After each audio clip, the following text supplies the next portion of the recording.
بسم الله الرحمن الرحيم. السلام عليكم ورحمة الله وبركاته. حكاية مرات البواب مع الدكتورة. أنا كنت في مصر من شهرين، وكان حصل موقف مع البنك، فما كانش معايا فلوس إلا مبلغ بسيط جدا علشان أصرف منه، ولغاية دلوقتي ما ادونيش الفلوس. المهم، فأنا وكمان أنا عيانة، يعني وقاعدة لوحدي، فكنت لو جبت أكل مش بستنى لغاية تاني يوم عشان أديه لمرات البواب. كنت على طول قبل ما آكل أبص على الأكل، ألاقي نفسي ليا نفس أهلا وسهلا، ماليش نفس أقوم أسماه واروح مدياها النص التاني، ومش مضطريه ان انا اتكلم قدام الناس ولا اقول بديها ولا مش بديها. انا حتى كنت بسيبه على الكنبه اللي جنب الباب بتاع بيتها تحت عندنا يعني.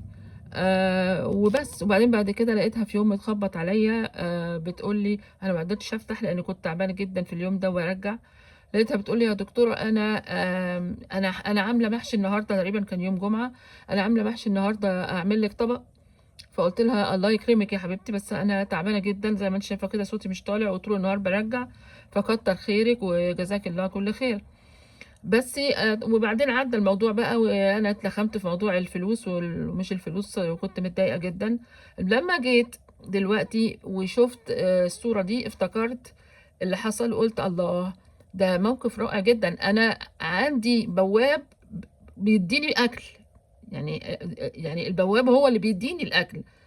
معنى كده ايه؟ معنى كده انه ان انا يعني عملت زي ما ابويا كان بيعمل. كان دايما يهزر مع البواب ومع اولاده الفيلم ده، وانا كنت عملت كده برضو مع اولادها. بس ده شيء برضو مريح جدا بالنسبة لي وبالنسبة لأي حد، ان هو الى حد ما ماشي على الطريق الصحيح، وربنا يهدينا جميعا.